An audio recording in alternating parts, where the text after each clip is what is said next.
is providing additional or as much access to the wonderful waterfront that we have in the city of Warren.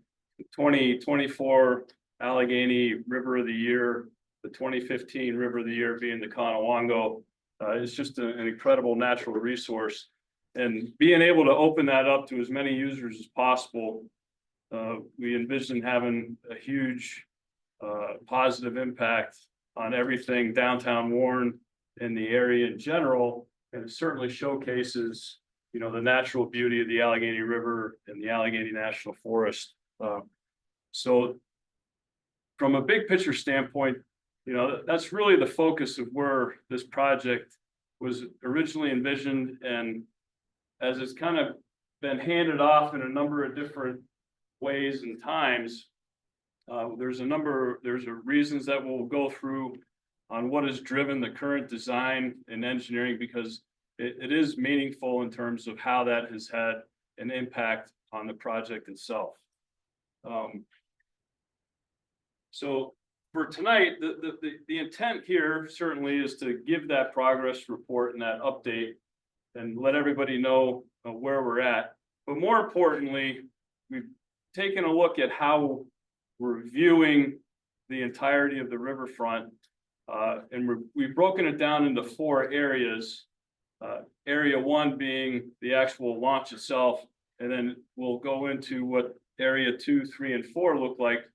But we're very interested in ideas on how we could further enhance this project by looking at the different areas that are involved with the riverfront update. So with that, give you just a quick overview of what the areas look like. So this is what we're calling the boat ramp area in particular. This area highlighted in red. Area number 2 is basically where the Breeze Point Landing gazebo currently sits. This is the South Liberty Street. This is where the boat launch was originally envisioned to be. Area 3 is the walkway that extends upriver. And then here obviously is the point where the Conowongo and the Allegheny meet. And then this is area 4 here. There's no magic in how we delineated that, but just for ease of reference and how we're talking about the land itself, if you could think through it in that way, I think it'll help everybody that looks at it have a common frame of reference as we move forward. Again, the idea is to solicit, you know, all the great ideas that hopefully are in this room and other interested parties that, you know, want to take a look in how we can enhance this project, because in the end, it's the community's project, and it needs to be, and we want it to be, you know, what the community wants and desires, and it serves the purpose of opening up access to the riverfront here in the city of Warren. So before I move off of this slide, does anybody have any questions on how we're looking at the areas? Really pretty simple. Okay. Moving on. Major milestones I'd like to point out. Here we have the United States Fish and Wildlife Services and the Pennsylvania Fish and Boat Commission. Their clearance of the project, that happened in October of this year. So that was basically them taking a look at what we're envisioning and blessing off. That is important because that enables some further on down the road looks at from a regulatory and a permitting standpoint, in particular the Pennsylvania Department of Environmental Protection, which is currently under review, U.S. Army Corps of Engineers. That permitting process is currently working and is in review. I don't think, Chad, correct me if I'm wrong, that that's possible without first getting this milestone achieved. So that was critical to enable next steps for the regulatory agencies that are taking a look at the project.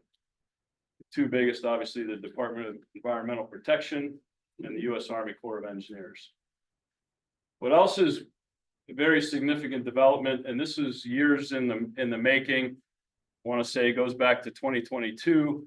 Some of the actions taken that ended up having to come up to the council, but basically we closed on the properties that are critical for the build out of Area 2 in particular, and referred to as the Yoder properties, but there were 2 properties that were owned by some of Bob Yoder's entities from the old Impact Warren project. The pads, which are actually right here, and then this whole area of Area 3, which is envisioned at the current point to be a walkway of sorts. Again, looking for great ideas on how these areas can be further developed. So just a comment on that, those properties, the approach that was taken was that they were appraised. The city paid with the matching half of the funds from a grant from the Department of Conservation and Natural Resources, a land acquisition grant, funded the acquisition of those 2 properties. The city matched, wasn't quite half, but they were purchased at the appraised value. So that was a great step forward. The short of it is that all of the property that is being discussed and is delineated in these areas is all under the direct control now of the project or the city. Prior to that closing, there was still, significant and meaningful properties that were not owned by the city. They currently are now, which is great.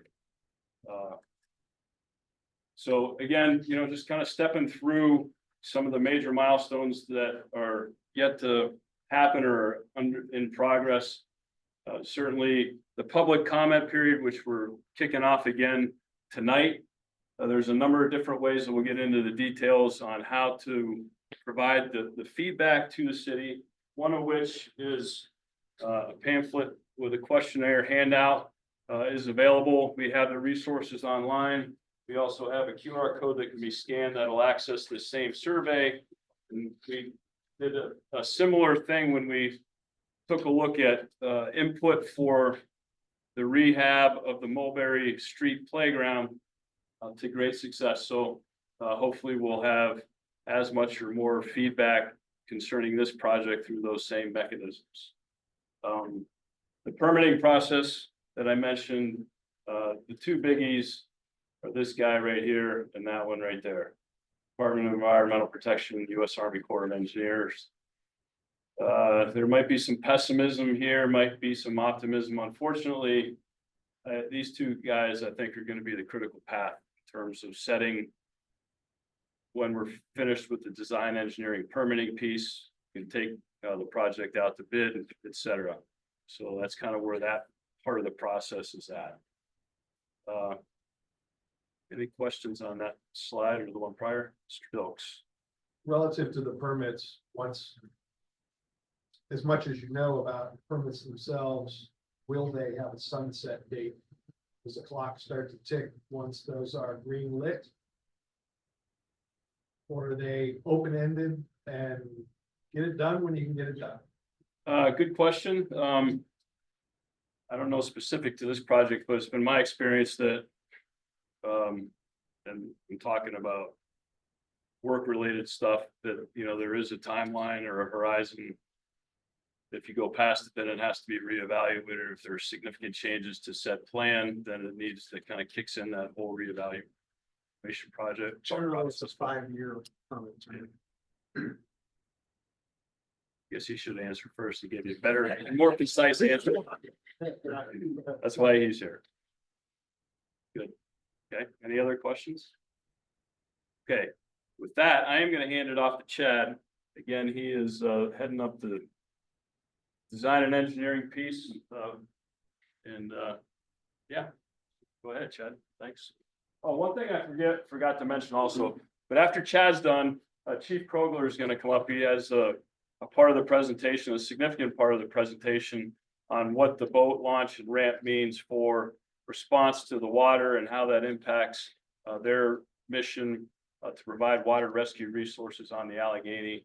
And he's going to be going through that as well. And that's also a very significant part or aspect of the project that we want to make sure that everybody has an opportunity to take a look at and listen to Chief's insight on that. So, all right, thank you. Thank you, Mayor. Yeah, so I'm gonna give everybody an update on where we're at today, and a brief history on how we got here. And, touch again on what the future steps are, where we go from here. So the current design that's been submitted to the permitting agencies is what you see here before you. It's very similar to the one that was presented in February this past year, with some modifications that were made based on the public comments that were received after the presentation in February and that first public comment period. But it's just as a brief overview, we're reversing the flow of traffic on Breeze Point Circle to direct the boat traffic away from the intersection of Liberty and Clark Streets here. We'll have an area here where boaters can pull over, get their gear ready, make ready to either launch their kayaks or boats. Then we've got an area where they can pull up and back down the ramp here. The ramp is being cut into the bank to create an area of still water. So this is a 15-foot wide ramp, and we're cutting back 15 feet into the bank here. And with this area and the steps that we're proposing here, it's going to create an area of still water right behind the wall, and where this ramp is, where boats will be loading and unloading, and kayaks will be accessing the dock. At the top, we've got an ADA accessible route down to the floating dock. We have a gangway with 5 sections here. These are fixed platforms every 30 feet. ADA requirements require that you have a level landing every so often on a slope like this. So we have a 5x5 level platform as a resting platform. And then so these will all be fixed. And the last section here is hinged, and it will rise and fall with the floating ramp based on the elevation of the river.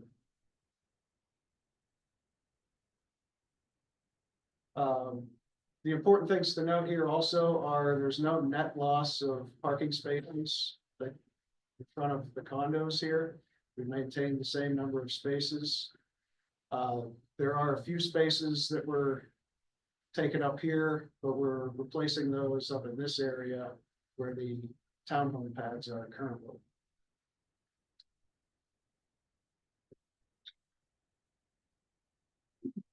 The other thing of note is, again, we're adding the steps here at the base of the gazebo, but we're also adding steps adjacent to the gravel lot near Allegheny Outfitters to provide patrons of Bent Run Brewing or Allegheny Outfitters or any city resident another access down to the river.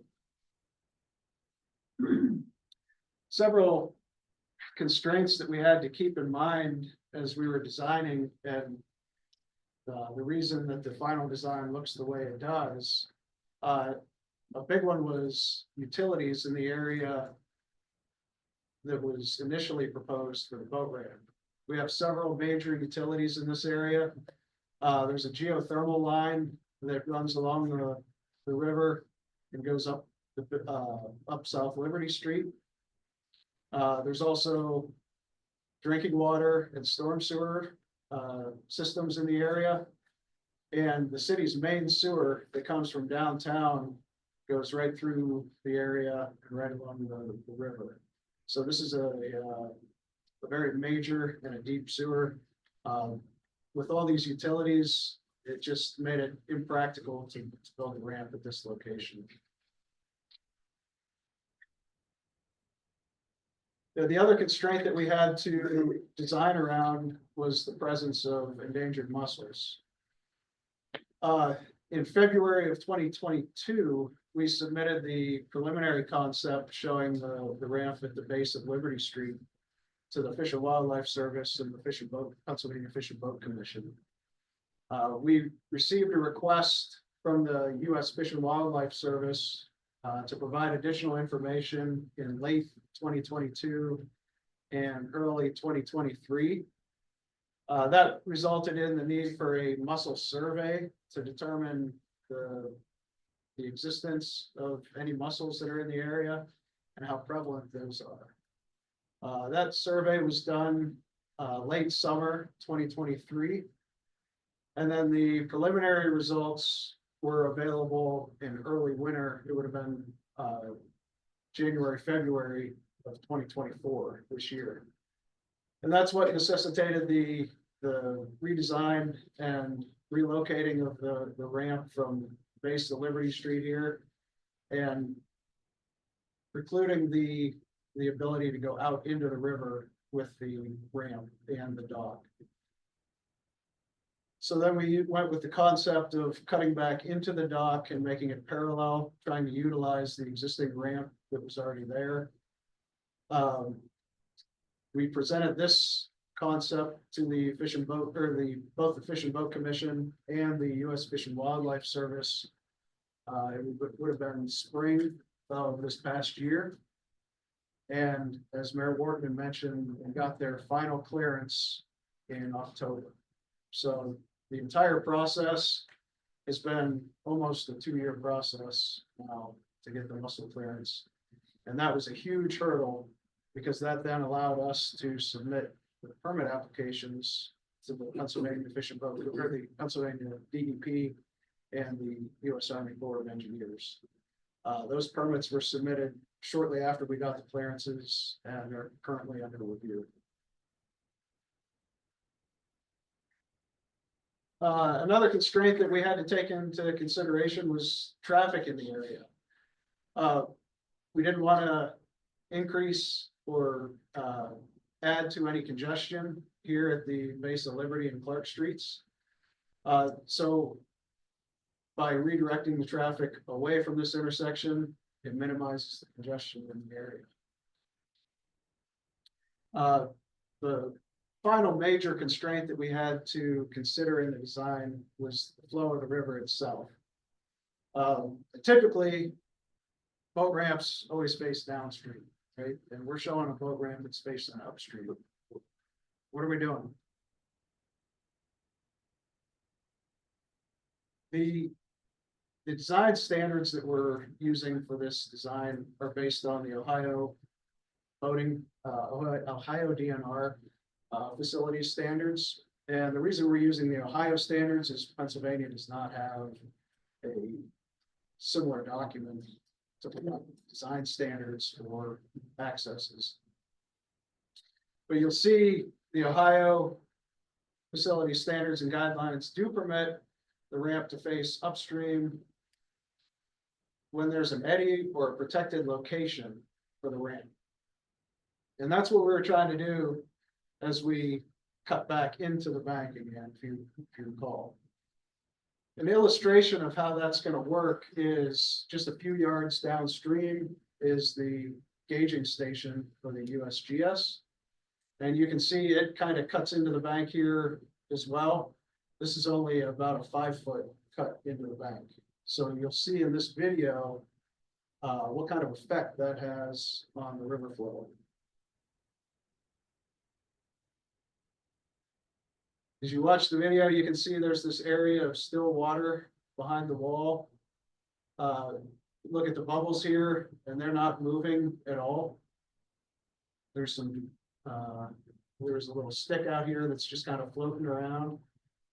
And then as you move further out, there's actually 3 zones where you have a zone of still water behind the wall. And then there's a several foot zone right against the wall where the velocity is slower than what it is in the main river channel. It's kind of hard to see without the video running here, but you can see the still water And there's this intermediate area in this location, and when you get out into the main channel, the stream flow is much higher.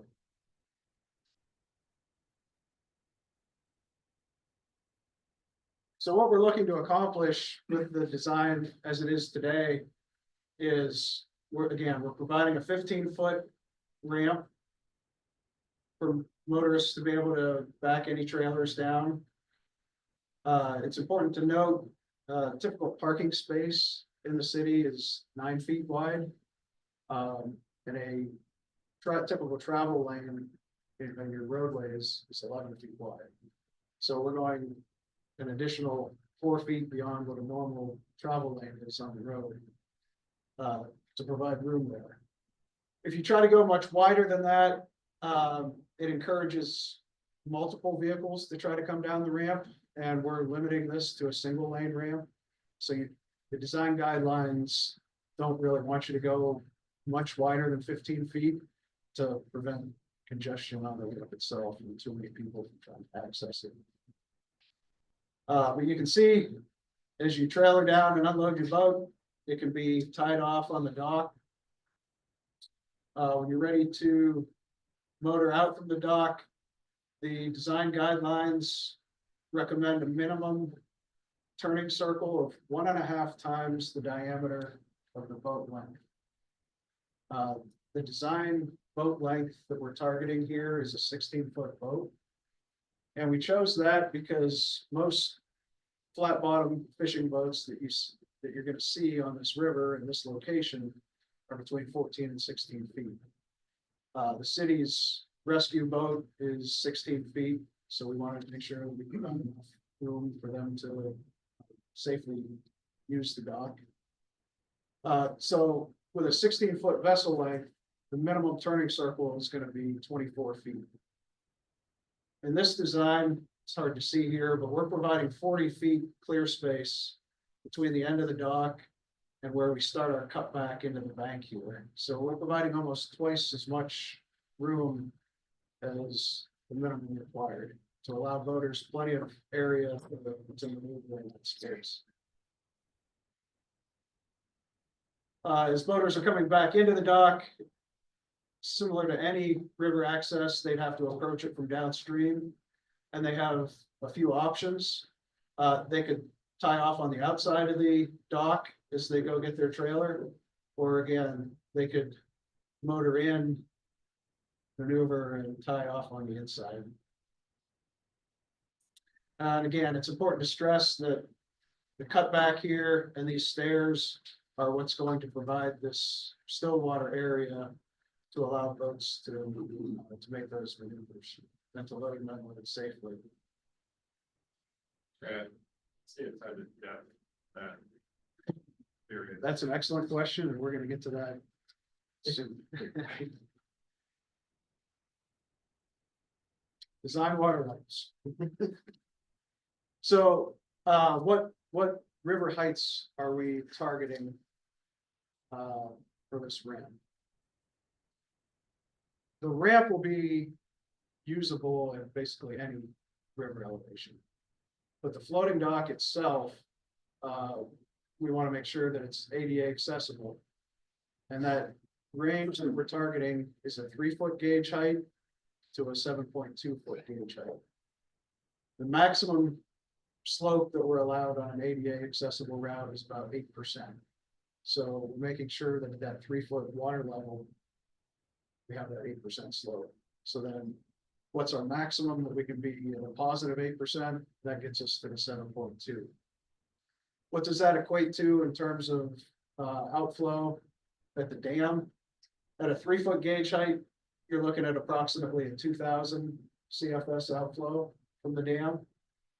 And at a 7.2 gauge height, you're looking at about 11,000 CFS. So this is a pretty broad range of flows for which the floating dock will be accessible. Sir, do we have historical data from? That's another excellent question. We'll get there. We'll get there too. You know, so why did we target 3,000 or 2,000 CFS as our minimum?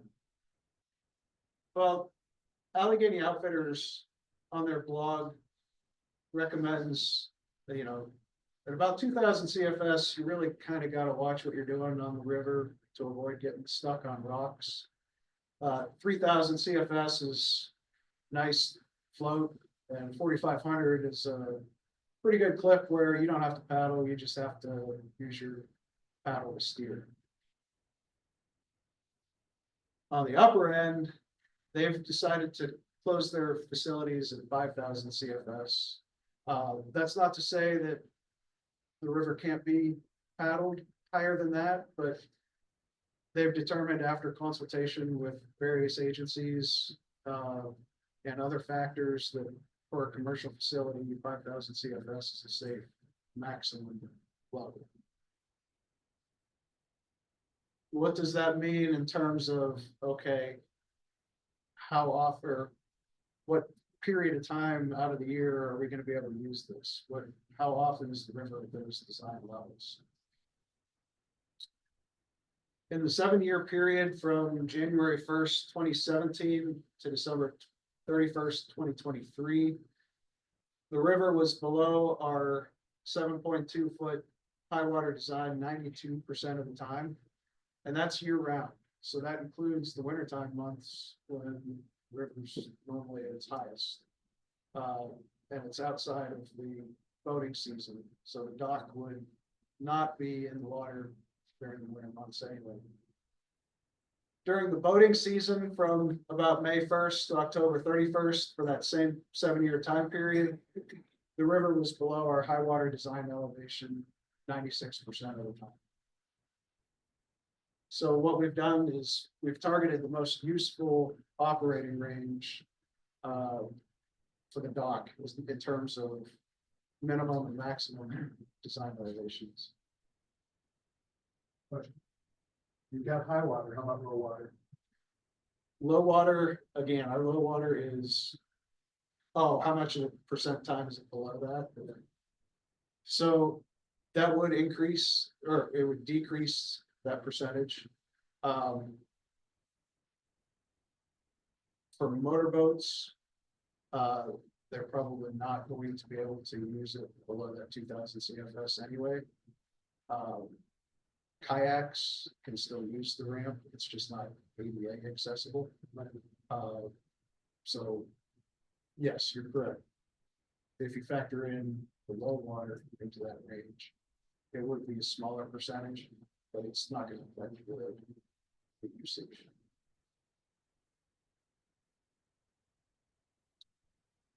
And with that, I'd like to hand it off to Chief Burler. Thank you, Ted. So I just wanted to kind of touch base a little bit about the benefits of the new boat launch in water rescue operations from our standpoint. A lot of the talk up to this point has been about the recreational benefits and benefits to the public, the boating public. But with that, we also see an increase within the amount of boat traffic on the river at this point. Over the last few years, with the river designations coming in, the canoe championships that have been coming in, and the popularity of canoes and kayaks especially, it seems like, probably especially during COVID, a lot of more people were out doing recreational activities. It is hard pressed in the summertime, especially, to go across the Veterans Bridge there and not see a bunch of canoes or kayaks out there. So the possibility for increased water rescue operations is there. Problem is our primary launch site is the Crescent Park helipad for its proximity to the fire department. When we go out and do water rescue operations, we also utilize Glade Fire Department water rescue team as a backup. So both agencies have to use the launch site, and for in town, the primary launch point is at the helipad. A secondary launch would be at Betts Park, but we generally don't use that unless the incident itself is from like the Route 6 bridge west, because of the distance. Doesn't make much sense for us to go all the way west and have to motor the boat back up. That increases our response time drastically. So outside of that, the only other launch site on the river for us is utilizing the launch site through the United Refining Company. And that creates a couple issues in itself in time delays in being able to get access to that launch through going through security and having to go through the plant. So primary launch point is the helipad at Crescent Park. It's a helipad. That's what its primary use is. Problem with that is it creates conflict, okay?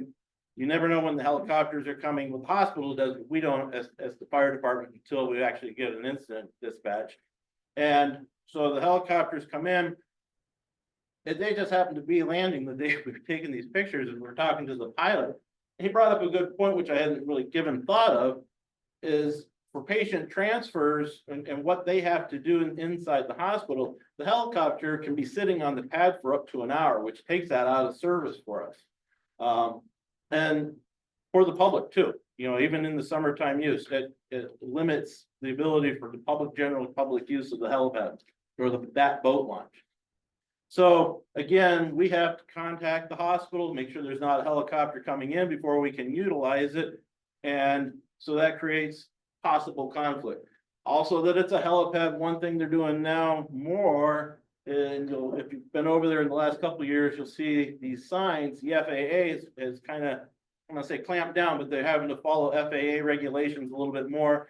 The area that we can keep equipment while we're out facilitating a rescue is minimized, because again, that helipad has to be available for the helicopter use, especially for an emergency helicopter transfer.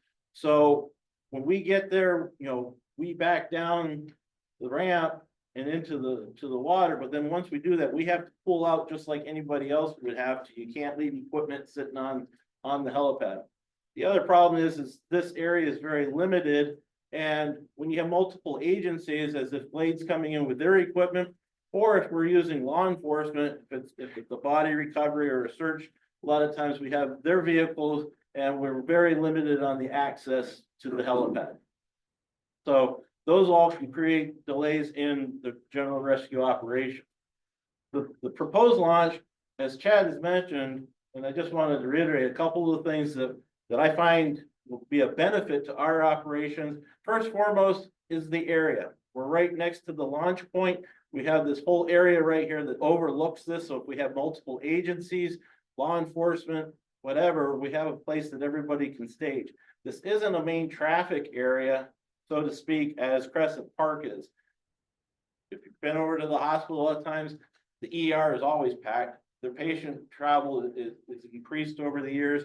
So getting down through there, a lot of time, there's the parking, you're not gonna find parking next to the boat ramp. You have to go all the way down to the end by the playground. And again, it's basically a 90-degree turn from Crescent onto that ramp that goes back to the helipad. With the design here, we'll be able to pull up just like anybody else and give you this area to back in and line up and go down. The other design feature that I like is that it's a longer, more gradual slope. The helipad at Betts Park, you get down, it's not level, but they had to make it enough so the helicopter can land, but then it drops off. Once you break that point, the driver really loses sight of his trailer and the boat behind him. So even with our driver, our boat operator in the boat waiting to be deployed, you lose sight of them. So this will help increase that area and that visibility, which will make it a safer and in a sense a quicker response area for us. The other thing that we liked is that, you know, this is city owned, it's city controlled. The traffic flow, the general through traffic would be going up through here. This is going to be predominantly for boaters and for the condominium townhouse users right here. So I see where there's going to be less traffic, less congestion if we do need to get down in there in a hurry. It also provides area that if we're Glade, other boats that can be backed in, we can pull ours out, they can get in there. And in this case, because it's not a helipad, we wouldn't necessarily have to pull our trailer back out. We could deploy quicker with that design. The other thing that is a nice feature I do like is the cutback. It does create that eddy design. It's going to give you a still water area. So that's gonna make it a safer place for a transfer for the boat on and off of the trailer there. So those are just some of the added benefits that I saw with the added Breeze Point boat launch. As I mentioned over at Crescent Park, you can see the steepness that drops off right here. Couple other things that has become problematic for us is the condition. All right, at the water level, the asphalt is starting to deteriorate. And even inside the water line, there are some areas that there's pretty good holes. There's also big chunks of concrete that are in there that makes it more difficult for your trailer to get up and over, or sometimes it even gets hung up on it. So the new boat launch is gonna take all of this out of that problem area for us. Couple other things is it's limited lighting in this area for nighttime operations. The design will include better lighting at the Breeze Point launch for us. It'll be right over the launch site and not up at street level like it is over there at the helipad currently right now. As I mentioned before, a couple other areas that we have are a couple other launches is Betts Park at the west end of Betts Park, excuse me.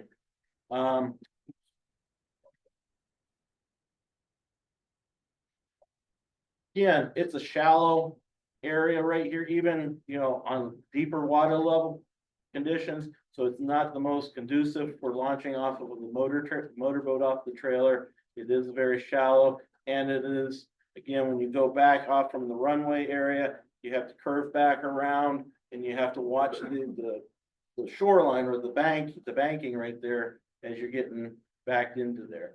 Again, you have to pull everything back out to the runway to allow for other boats that might be coming in. United Refining down here in the corner, their boat launch, we have to come in off of Parker Street is the main gate that we would be using in this case. As I said before, we have to make contact with security and go through the security to, again, they need to know who's going in and out of their facility. And then from there, we actually have to go all the way back down past Irvin Street to the boat launch, which is back over here behind part of the tank farm on the west end of the plant. Again, poor lighting conditions for nighttime operations. So it's available to us whenever we need it. It's just probably not the first choice that we're going to use. If we were doing operations, if the incident was on the eastern end of Warren, say from Elm Street east and up, out of the city up into Glade Township, we'd be more apt probably to use that. And a lot of times in those sorts of circumstances, the incident, if it's up in Glade Township, we'll be backing them up. So we'll be coming upriver to back them up. Couple of things I just want to mention, the same benefits that the new boat launch provides to us, it's also going to provide for recreational users. As I said, it eliminates disruptions from the helicopter. Recreational users don't have to sit. I've seen before when we've been over there for helicopters, people having to sit out in the river waiting to be able to have whoever their other party bring the trailer because the helicopter is there. So this way, you don't have to wait for that. It gives you better access both ways. And then again, it's safer access. With the gangway, the walkway down, everything is right down there. You're not using the poor asphalt conditions to be walking on, having to wait out. As I said, there's chunks of concrete and everything off of the helipad. So this would just provide a much safer area, a point of, launching, or, people that are coming down maybe from the dam and then want to stop at Breeze Point. So again, it basically, like I said, it ensures reliable and safe water rescue operations. It reduces the conflicts that we currently have, and it enhances, accessibility for both rescue teams and recreational users. Give it back to Chad, unless anybody has any questions for me. Is there some consideration that's going to be made, say, if there are boaters that are on the ramp and there's a lot of people there, that there's an emergency, that the fire department needs to use that right away? There's going to be some indications that everybody else can clear out. So in generally, when we're responding, PD would be responding ahead of us because we have to hook up the boat and everything, get going. So my anticipation is that PD would already be responding down to the launch and advising people that, we have water rescue operations going, and you know, to either not take your trailer down in or to get, you know, get the trailer out. Thanks, this is a great presentation. So do you have, information on historically the number of water rescues per year and then how much you anticipate that increasing with the program? Well, I mean, you can never anticipate, because you don't know, you know, obviously the boat traffic is heavier than kayak and the recreational use. It appears to be heavier on the river. You know, how much is gonna create a water rescue, I don't know.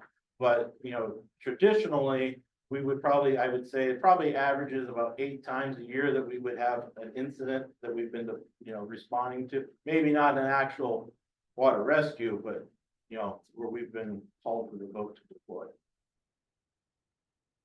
Anybody else? Thank you, Chief. So that's a synopsis of where we've been and where we are, how we got to where we are.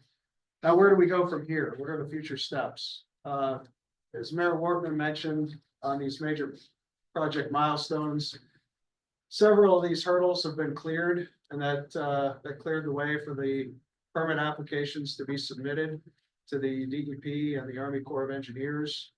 Those are currently under review, and as Mayor Wortman mentioned, this is the critical path. This is the biggest unknown, and you know, the reviewing agencies issue the permit when they issue the permit. And we don't have a definitive timeline on that. We're optimistically hoping for June 1st at this time. That's the best guess estimate I can give at this time.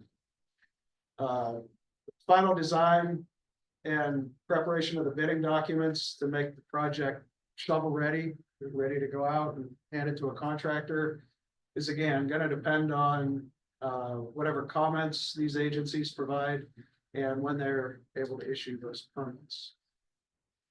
Yes. Two-step question. Number one is, what is the normal, based on the size of this project, what's your time frame of once you have all the permits in hand, that you'll be able to turn around the document to actually go out for bid? Number two is, are there, of those permits, or some that might come in sooner that will be able to allow you to start the actual preparation of some of the documents ahead of time, get a head start on? Yeah, good questions. We're estimating about 2 months after the permits are issued to have the final plans wrapped up.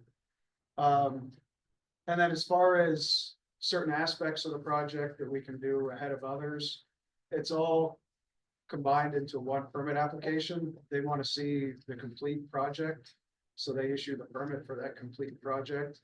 The DEP is not going to issue their permit ahead of the Army Corps of Engineers. This is a joint permit process, so those permits will be issued together at the same time. So associated question, will you then, once the information is all correct with the package, will you go out to bid this fall then? We'll get into that maybe a little bit later in the presentation here, but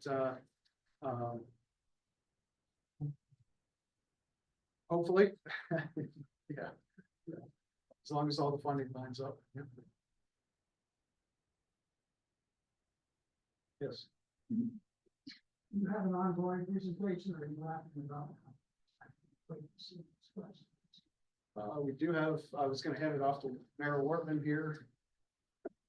See if anybody else has any other technical questions. Questions. Right now, the apartments, by the area have 2 20-minute parking spaces. This is regarding the diversity of folks traveling. What would come to those parking spaces, and what does Erie then say about reversing that flow of traffic because of their parking spaces and their drive-through zones?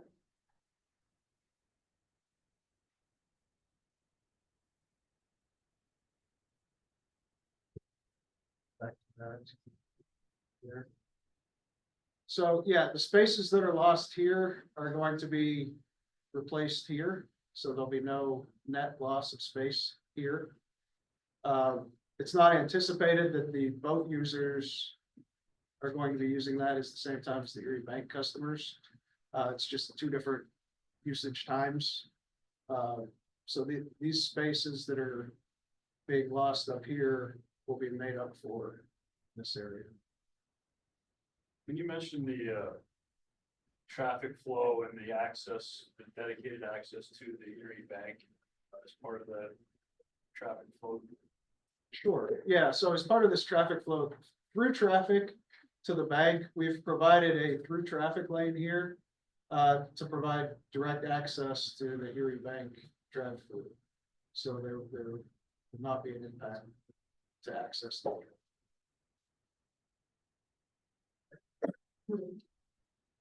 Chad, just a quick question. So right to the east of the bottom of the ramp, is that a stairway? I can't read that.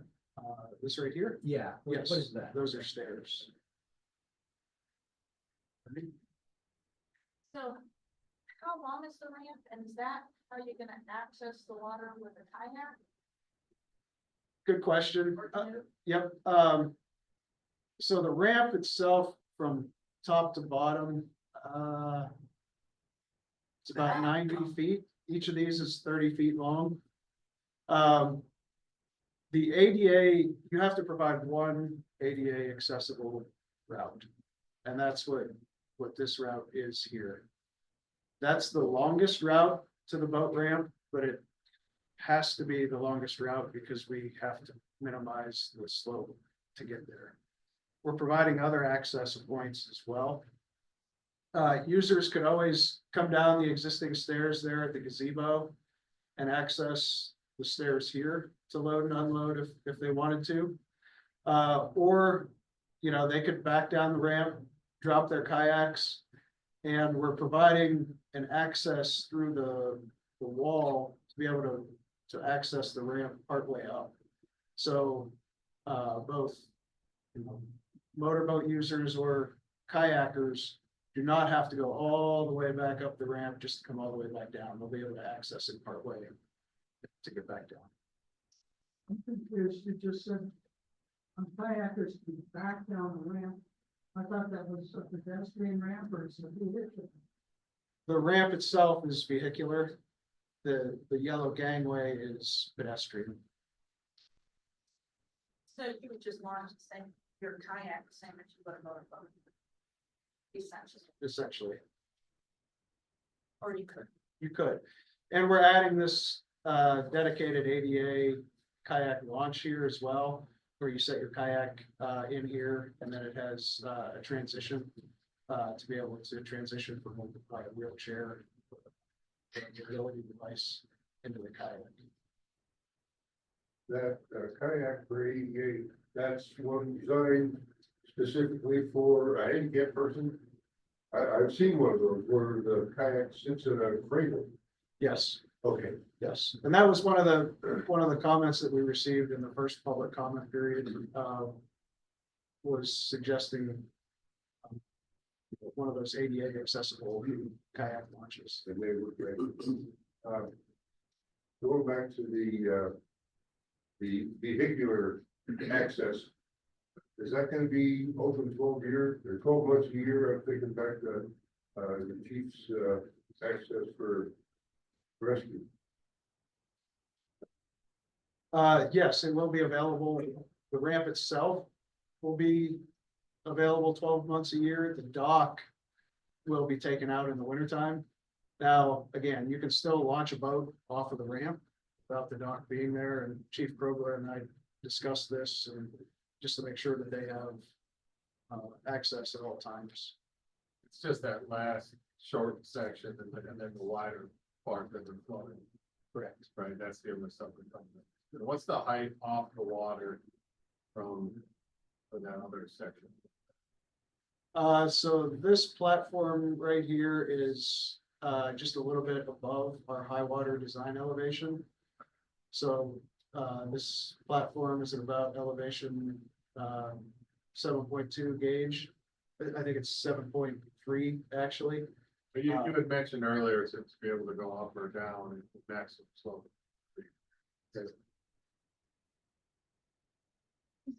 Perfect, and ask about lighting, or is that later on? Sure. So first, I'd like to leave with the fact that if you're considering lighting, you look at dark sky friendly lighting. And I know we're downtown, and the sky is not dark, but, I think path lighting is now part of that, unnecessary off lights out inside. I think people unnecessary. And people who are hanging out and just putting right into work outside. Run a migratory pattern that is more uplanders, the more migratory patterns. Years ago, it was on the street, very big. And we talked seriously about the story looking like in the making sure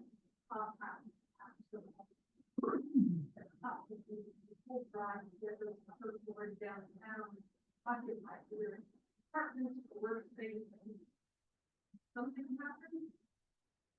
Maybe dissolved, and we don't have what before. I just hope that sense for that, is part of this project.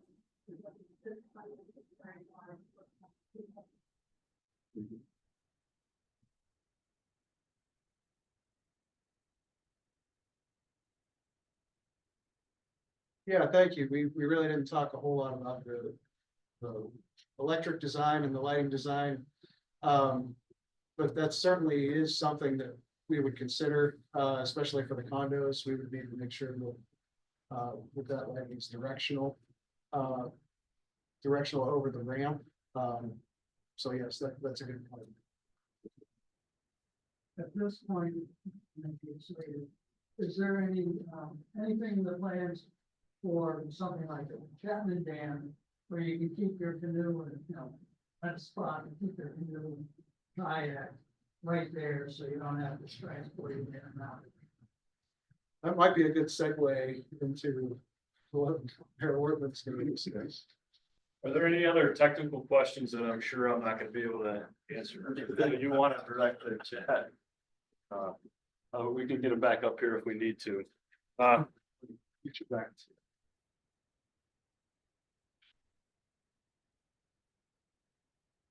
All right, so before we go any further, one of the other limiting factor or critical path pieces is gonna be the funding, and this isn't a funding pitch, but it needs to be talked about. So right now, ballpark numbers, pledged against the project, we have about $1.5 million. What do we think it's gonna cost? More than that, probably in the neighborhood of around 3. One of the issues that has come to pass over the last year or so, there was at one point in the financing of the project, there was an RCAP grant that was originally designed for use up in Pine Grove Township for a truck light headquarters building build out. That company decided not to do that project, and then the city was able to use it for other purposes. However, the state re-looked at, because of the criteria that it was written for, Riverfront Development Project didn't meet that. That is no longer an acceptable use of that grant fund. That news we've known for a bit of time. But that's the current breakdown of the secured funding that we currently have. We're working very diligently on these funding sources. The Appalachian Regional Commission, $1 million grant. We're well along process of that. In terms of how far along in those steps, typically where we're at in that process, it's a good sign. It's not a done deal by any means, but we're making the progress that we need to in terms of securing funding from that source. Have some grant applications in for the RCAP as well. And then we're still working with the Department of Conservation, Natural Resources, Fish and Boat and the US Army Corps of Engineers. I'm just throwing that out there as, you know, big picture, that's kind of where things are at. Mr. Dilks. Just for clarity, Dave, we're talking $3 million, give or take, for just Yes, the ramp, correct. not all the other stuff. Right. That is exactly right. So we're gonna get to the areas here in a second. We'll take another look at that map. Unless there's any questions on that piece. Okay, so nobody has a monopoly on good ideas. The idea of the meeting itself is to generate thought in terms of area one, around $3 million. We talked about $1 million being secured. We're working on other funding sources. Chad did a great job of describing what the design and engineering details look like. And that is what's in the process of being permitted currently. This is a blank slate, the rest of it. There's been a lot of great ideas over the course of time in terms of what might be best suited to, you know, fill out area two. You know, the gazebo area, the green space. You know, does the gazebo that was part of an impact warrant project years and years ago, does that necessarily fit based on where we're going with this project or not? I'm gonna throw that out to the group here and hope that we get, you know, great feedback in terms of, you know, what might be possible in this area. The same with the walkway, you know, moving towards the confluence of the Conewago and the Allegheny towards Point Park. So, you know, what's possible here? And then this small section of land that we're calling area 4. So area 2, area 3, and then area 4. And again, there's no magic in how we delineated it. At one point, we talked about phases, you know, phase 1, phase 2, phase 3. That implied that there was a sequential part of the process. There really isn't. If there was a great idea and there was funding for something to happen in area 4, you know, that certainly might happen before anything is done in area 2, or we might collectively decide that area 2 is good the way it is, based on what we envision the project to be.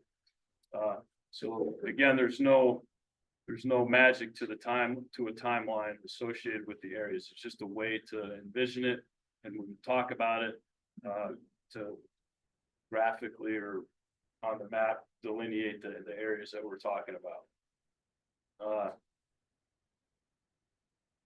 Any comment on that? Yes, ma'am.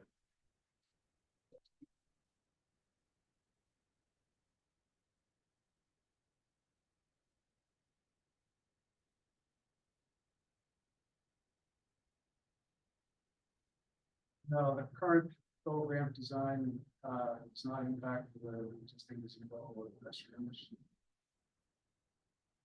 So they aren't kind of this happen.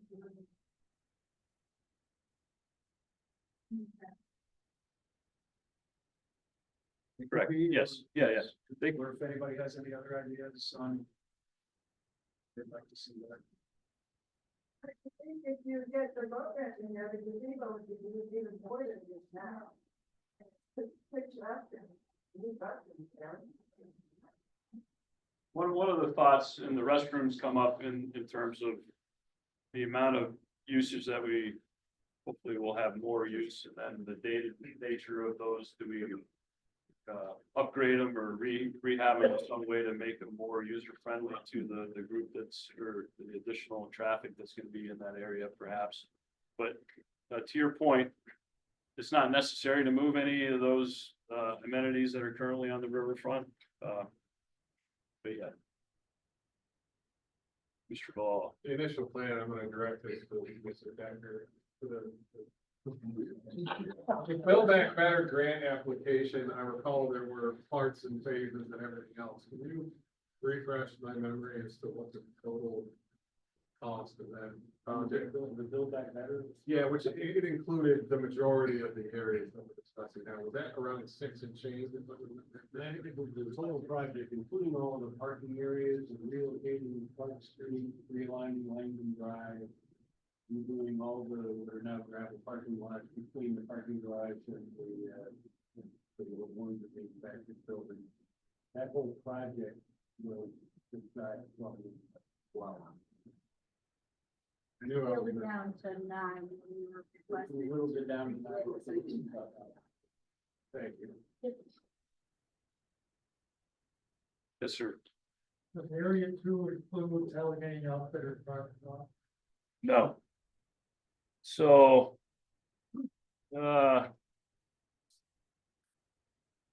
Okay. So Allegheny Outfitters, Bent Run. You know, just for purposes. Of what the city-owned properties are. I mean, we don't envision that, you know, the parking area. In this section of area 2. Is part of something that would be a build out. So if you're asking, are we gonna lose parking spaces as we currently envision? You know, there's not a. Yeah. Already. And these areas highlight city-owned property. So, the city does own that lot and it's leased to. So these delineate the property that the city owns. And these areas here also. Are used for parking for the businesses that are also city owned, but they're not depicted as an area. Just currently being shown as is. The dirt and gravel parking lot, basically. Yes, ma'am? No, it's not. One of your highlights areas. I honestly don't remember what the road is, because the sign is so obliterated. When you turn right off Market to go back into that area. Is that the line? Yeah. Yes. I just would like to. Request that some attention, no, it's not part of the contract. I'm from here, and I have difficulty finding where it's done there. I'm just thinking about all the people that might be coming down to enjoy this vibrant area. And running into the hole. So, keep that in mind, that that's going to be a good way. And you can really That's a really good point, and I'm gonna, I guess, expound on that just a little bit. So. Certainly, as part of the survey and the feedback, whether it's done online. Just because it may fall outside of an area as we are talking it, please don't exclude that from your thoughts that we would love to hear. I was gonna mention also that across the Conewago here, obviously is Point Park.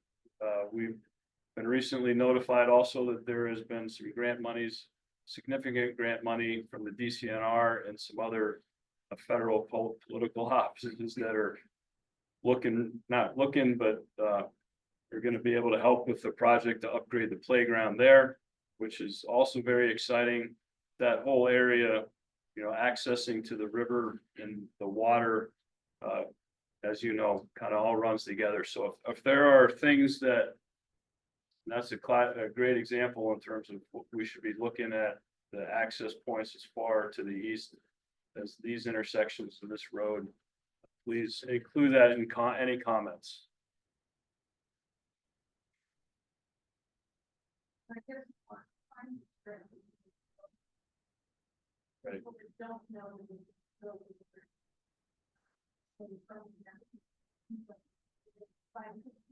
down. Exactly. Yep.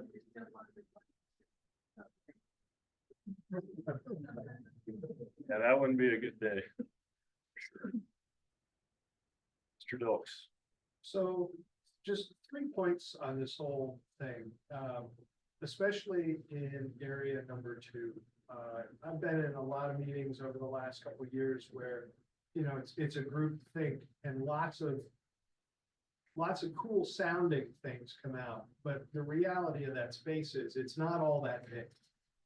And I think, less is more and quality is king when it comes to whatever it is that is done there, and that we don't try and bake in a whole bunch of ideas just because there's a bunch of ideas. I think that's critical, especially in this. Grass isn't so bad. I know if you gotta mow it. I appreciate that aspect, Mike, but that would be nice to have some green space because it is a sea of concrete.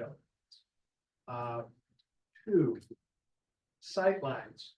If you go back to the slide, you don't have to do it though, Dave, but if you go back to the slide where you were talking about traffic, it illustrates it perfectly, and I think it, every time I'm at Bend Run, and yes, that all depends on how you value the number of times I'm at Bend Run, but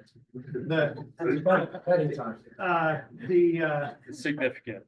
the number of people that are gonna be viewing the backside of what is now the bathroom, and there's nothing wrong with that, but that's what you see. Likewise, on the number 3, you could better utilize the space that's there if you work a little more closely with Piper. I don't know, is Piper here? Wanna talk behind her back, or, if you work on the conditions of the lease, because right now, if you're down there, all you see are canoes lined up on the river bank. Why not shift the canoes to the end of the lot and change the traffic pattern within the parking lot? So you can actually have the river bank opened up. So you could put a few picnic tables there right away and trim up the trees, clean up the brush. I see that as low hanging fruit to immediately bring that view up a notch or two. So less is more. Sight lines are important. If there's a commitment to the bathrooms, which I think there should be, but if there is a way to move them, it would be great to get them closer to the parking lot than the river. We have to remember the river and the space closest to the river is what we're trying to preserve and take fullest advantage of. Thank you. Good points. Mr. Huber. Can you just talk a little bit more about the walkways? Do they connect anything? And also maybe lighting? Chad, I'm gonna defer that, other than the big picture. The answer to do they connect to anything currently? No. As you know, this area right here that was recently acquired, you can walk, from point A to point B, but you're really hard pressed to be able to do that. That's gonna require some design and engineering and some financing, et cetera. How you connect it to something meaningful, on the other side of the river, you got the nice trail that goes in between Crescent Park and the river itself. It basically goes from trestle to trestle. And then, like I said, we have the Point Park area there. There was at one point, as part of the Build Back Better, there was ideas perhaps of connecting it with a pedestrian walkway.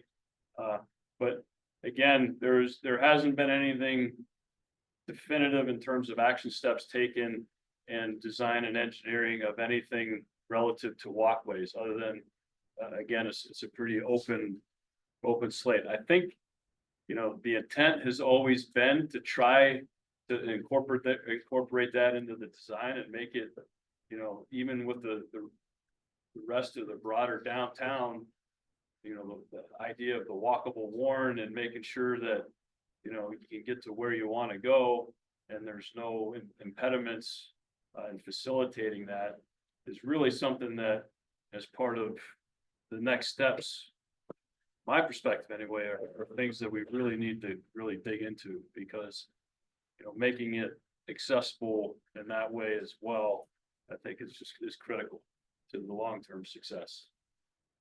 I don't know, and lighting, I have I don't really, Chad, do you have anything to say? Yeah, about that? we're not really proposing any new or additional walkways.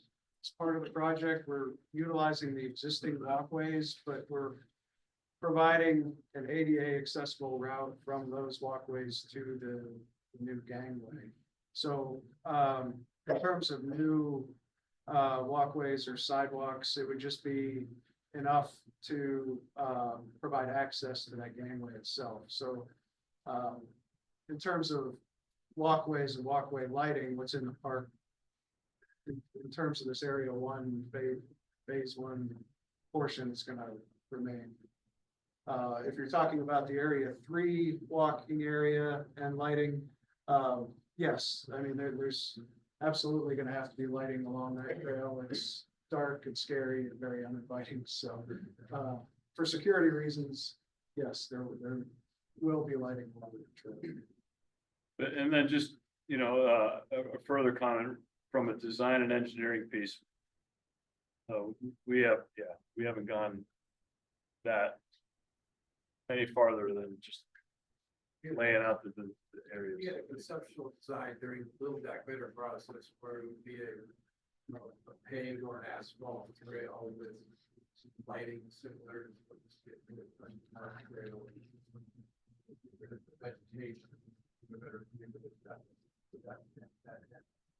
Vegetation. For the sheet piling or wall, so it was a large, about a $2.5 million component to clean up the back.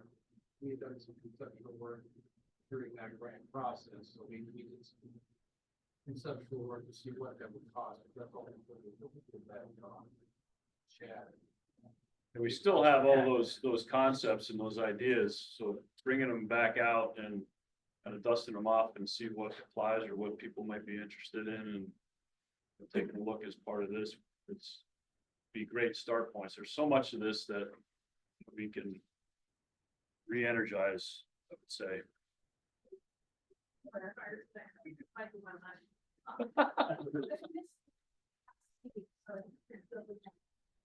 So I'm really interested in the historical aspect of this one.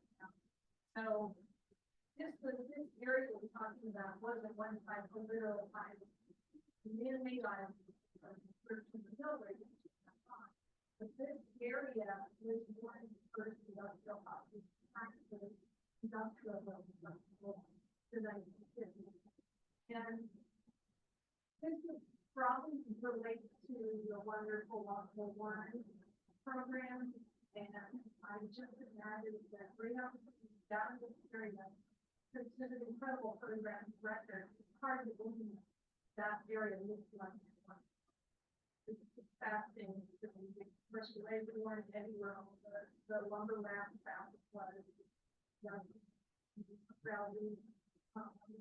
there's such a hot spot in the heart of one's development that I think it's a great opportunity.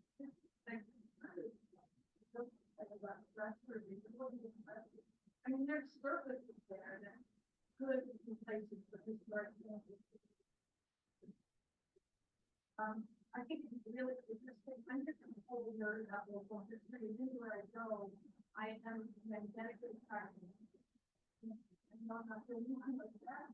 I just think that it's a great opportunity to highlight some of the amazing history of what that area is. And I'd be happy to. You're going down, it would be very easy to kind of, you are standing here, and here's what used to be right in front of you, because you still have a bridge as a reference point. Yeah, you can really do some cool stuff, and it wouldn't take a lot to do it. Excellent. Yes, sir. You mentioned about the building one better program. And I'm just thinking, tonight's not the time or place for this, but I personally would like to see a map that would show all the city-owned properties, all in that whole area, both sides of the river.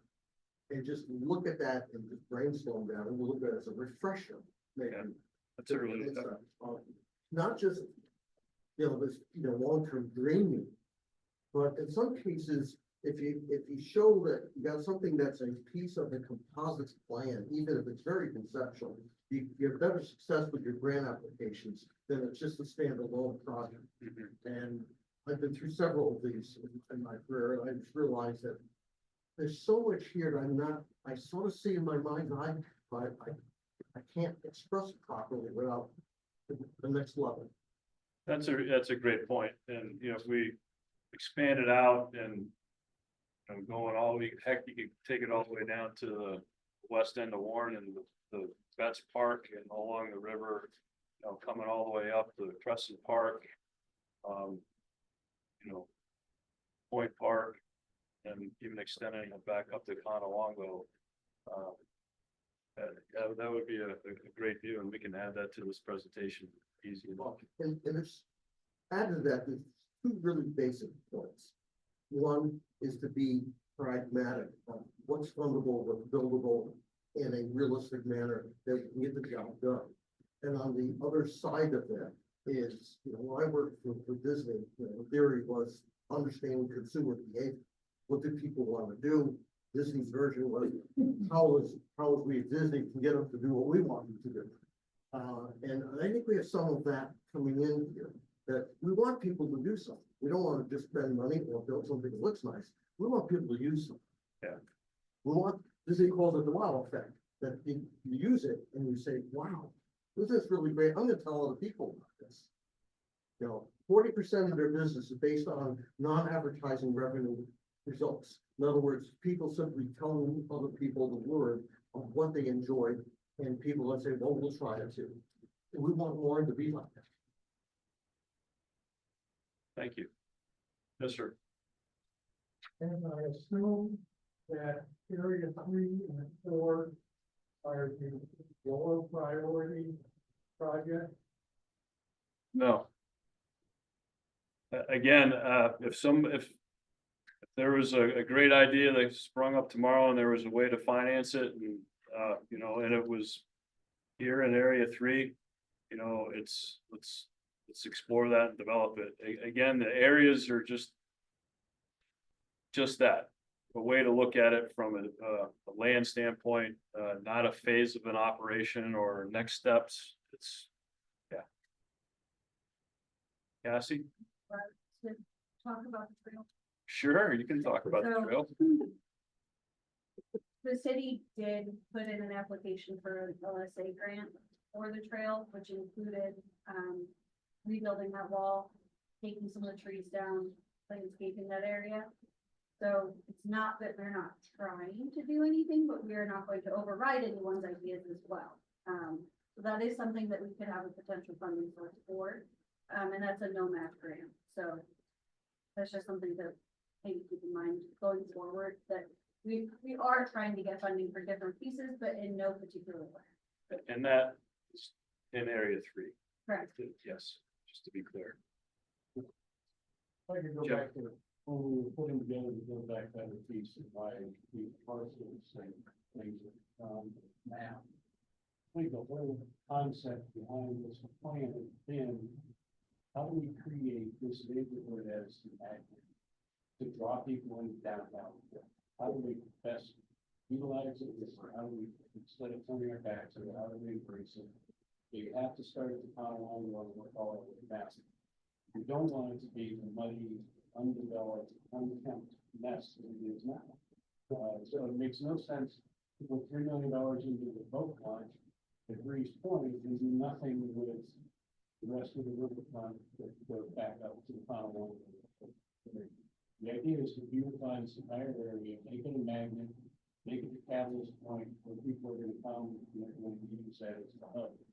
So not only enjoy LD after the background and so forth, but then that create up into the center of town. So that was the idea of area 3 was we had conversations about putting a lodging facility on the second floor of the factory building. You go up there now, you look out, you can almost see the river. So it's, we need to embrace the river. To do that, we need to clean that river front up and make it something that's safe to walk. It's no longer a homeless shelter. And it's not a money mess. That's the motivation that has been driving all the conversations to the point. I mean, now it's trying to come to consensus of how should it, what do we want to be incorporated in, how elaborate is it going to be?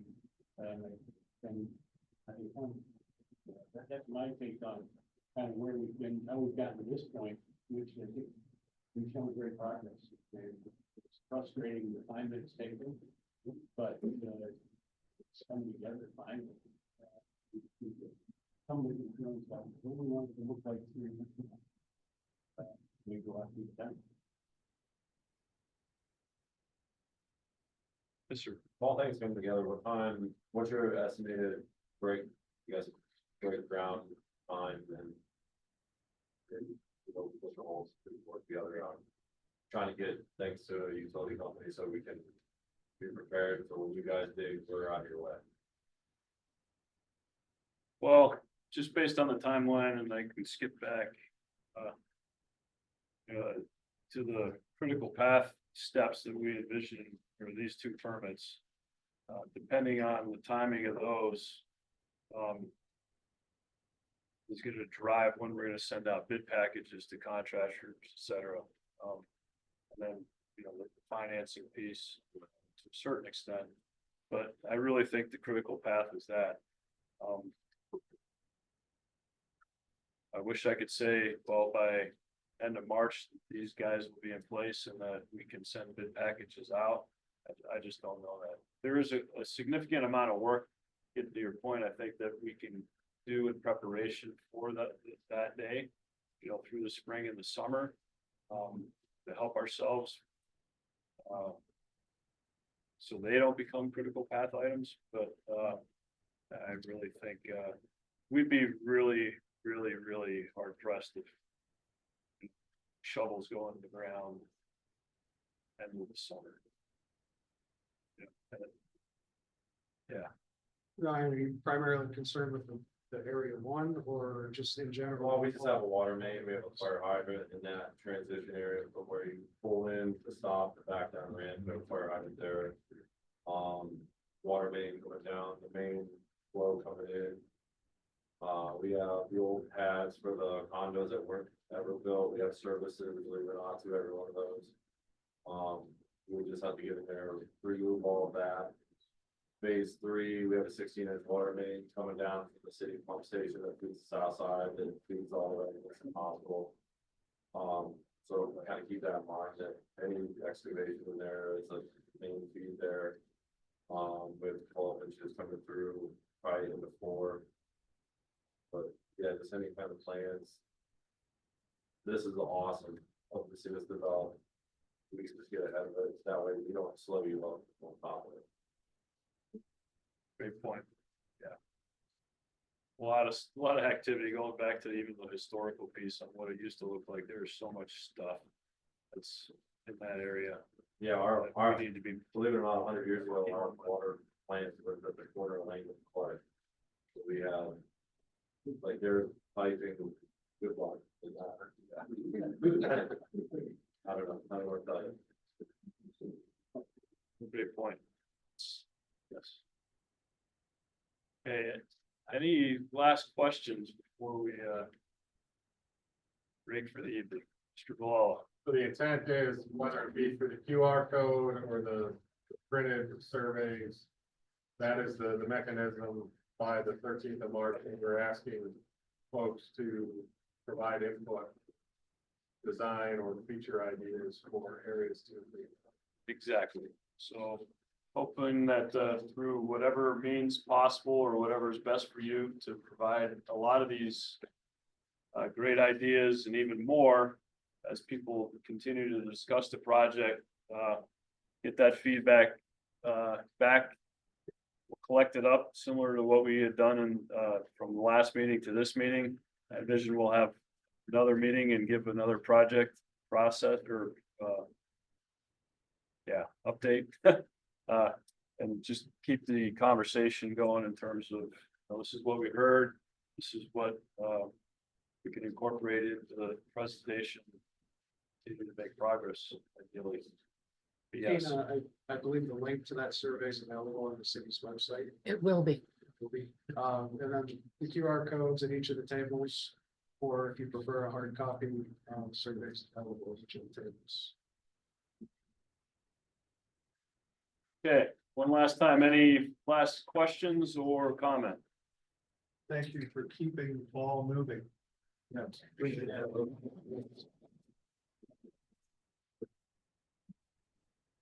Thanks, everyone.